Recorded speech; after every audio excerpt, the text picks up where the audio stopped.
Bonjour à toutes et à tous.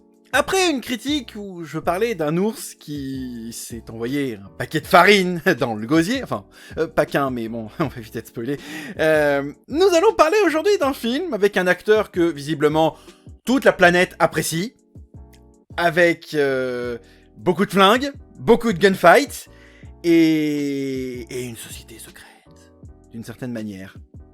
Aujourd'hui, nous allons parler donc de...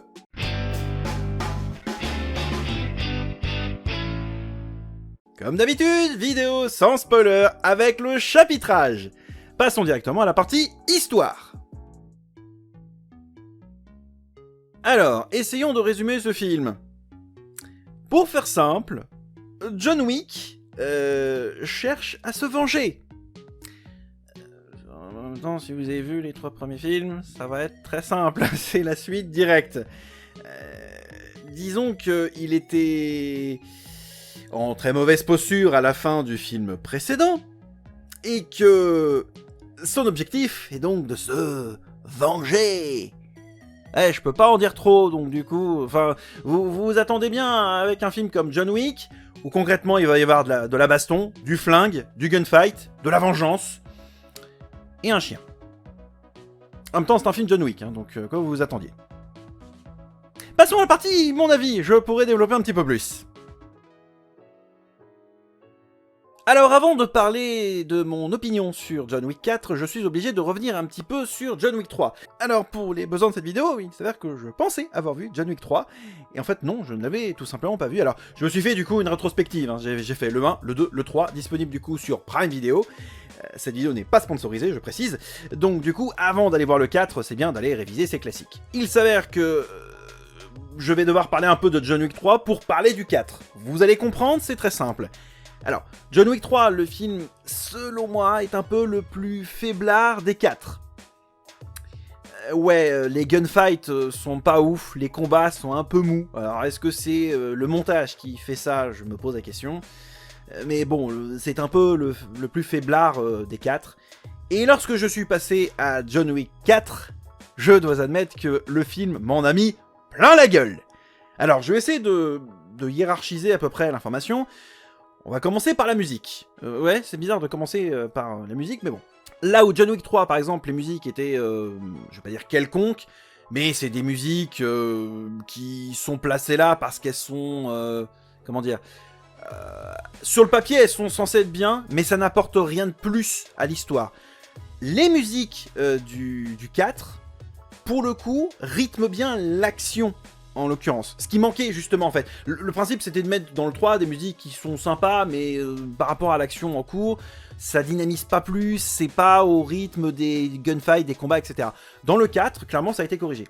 Les musiques qui sont placées dans le film, on va dire que correspondent bien au gunfight, ou en tout cas on a l'impression qu'elles ont presque été conçues pour le film. Alors qu'en fait pas du tout, hein. Certaines musiques je les ai même reconnues de certains groupes, donc non, pas plus que ça, mais je trouve que ça apporte une esthétique en plus, ce qui n'était pas présent dans le 3. Donc ça, c'est plutôt cool. Ensuite, niveau histoire, comme le 3 m'avait un peu laissé sur ma faim, le 4 se permet d'être un petit peu plus exotique. Certes, l'action se passe à New York, mais pas que. Un peu comme, justement, le 3, qui ne se passait pas forcément à New York, mais qui se passait un petit peu dans plusieurs pays, justement, et... je dois admettre que c'est plutôt bien ce côté dépaysant, d'aller un petit peu partout dans le monde. Et dès le début, on nous fait bien comprendre qui est le méchant, on nous fait bien comprendre les enjeux, et on nous fait bien comprendre ce qui se passe. Et le film ne perd pas de temps, hein, clairement, il a pas le temps, hein, pas le choix, faut y aller. Hein. Donc autant vous dire que non, le film n'a pas le temps, non. Enfin, de temps en temps, ça lui arrive de prendre un petit peu le temps, histoire de reposer un petit peu le film.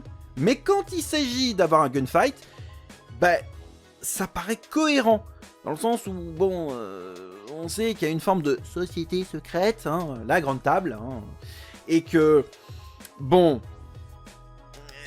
ils ont des antennes, des yeux, des oreilles, un peu partout, donc forcément ils savent tout ce qu'il se passe, évidemment. Donc, l'histoire en elle-même, du 4, me paraît crédible et cohérente, par rapport au film en lui-même, mais par rapport aux anciens films. Donc pour le coup... on est en terre connue. On est en terrain inconnu pour le coup. Là, ça c'est plutôt cool. Alors, je ne peux malheureusement pas ignorer l'information. En date de tournage de cette vidéo et de la sortie du film, il s'avère qu'il y a quelques jours, on apprenait le décès de Lance Reddick, qui jouait du coup le majordome du Continental de New York, qui du coup donc, nous a quittés quelques jours avant la sortie du film, en date de sortie française du coup. Et bah, ça fait un petit quelque chose de le voir dans le film, c'est un peu triste pour le coup. D'ailleurs, Lance Reddick que moi j'avais vu à la base dans la série sur Resident Evil Netflix, que j'avais plutôt bien aimé, mais je suis visiblement le seul, donc je referai certainement un débat sur pourquoi j'aime cette série un jour dans une autre vidéo, c'est pas le propos. Il s'avère donc que sur le reste des acteurs, il y a un truc qui m'a un petit peu titillé. C'est le jeu du « Mais j'ai déjà l'impression de t'avoir déjà vu quelque part !» Oui, il y en a plein. Et j'ai vu plein d'interprètes, des femmes, des hommes, qui clairement sont dans ce film, et je fais « Mais j'ai déjà l'impression de t'avoir déjà vu quelque part !» C'est bon. Oui, c'est bon. Et pour le coup, pour les besoins de cette vidéo, je vais sur IMDb, Allociné, Wikipédia, je regarde le casting, je fais « Ah, c'était toi! Ah, ta gueule ne m'était pas inconnue !» Et oui, sa gueule ne m'était pas inconnue. Alors, je pas spoil, hein, je laisse le plaisir de découverte. Il y en a, ils vont dire, bah, je vois pas de qui tu parles. Il y a forcément d'interprètes dans le film qui vont dire, mais je l'ai déjà vu, lui. Voilà. Attends, allez qui veut votre film, vous allez voir, ça va être très marrant. Et, bah, que dire de plus? Je vais conclure peut-être cette vidéo sur pour parler du montage, en fait, le travail du montage sur la vidéo. Autant sur le troisième, le montage me paraissait assez quelconque. Honnêtement, le montage de John Wick 4, je l'ai trouvé assez intéressant. Les chorégraphies de combat me semblent moins molles que dans le 3. Réellement, je les sens plus dynamiques, réellement. J'ai beaucoup plus apprécié les gunfights. Alors, en fait, je trouve le film un peu plus cru, un peu plus cash, un peu plus bourrin, un peu plus brut de décoffrage. J'ai trouvé par exemple des chorégraphies de combat très intéressantes, en tout cas plus rythmées que dans le 3.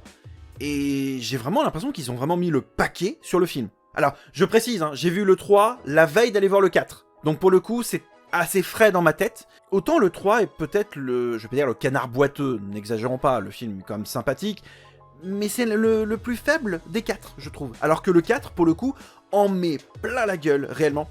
Il y a plein de scènes en plan séquence, pour le coup. Alors, ce qu'on appelle un plan séquence, pour ceux qui ne sont pas forcément adeptes de cinéma, en gros, on laisse tourner la caméra et la scène est en continu. Il n'y a pas de cut avec un autre plan, non, c'est plan séquence. Et il y a quelques scènes en plan séquence au sein même du film qui sont vraiment très intéressantes. Pareil, hein, des combats qui sont faits en plan séquence et qui, pour le coup, rendent vraiment bien. J'avoue, il y a un énorme effort qui a été fait là-dessus.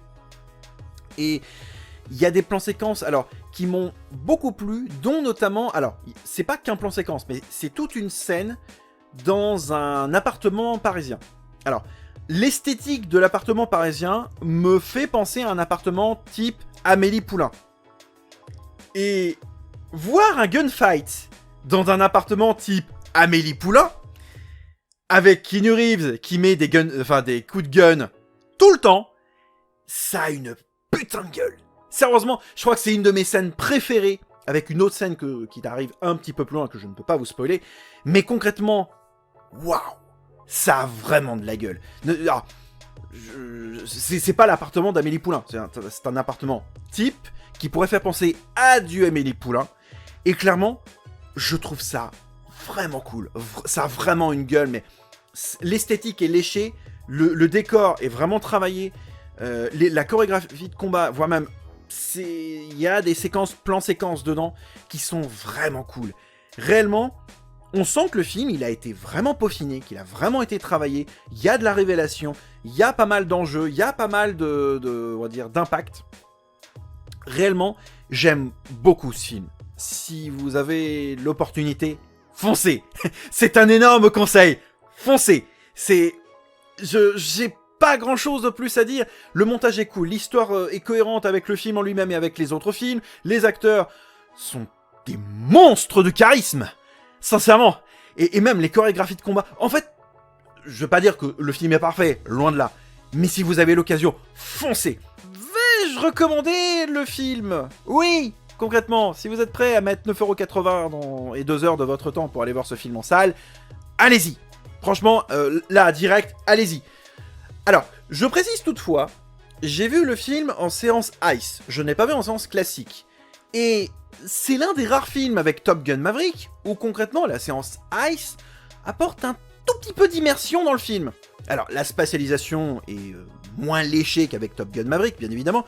Cependant, elle est pas dégueu, elle est pas mauvaise. Le Dolby Atmos, on le ressent bien, hein, concrètement. Et même, ne serait-ce que alors j'allais dire les ambilights sur les côtés, bon, les lumières, les trucs sur les côtés là, de la séance Ice sont plutôt pas mal.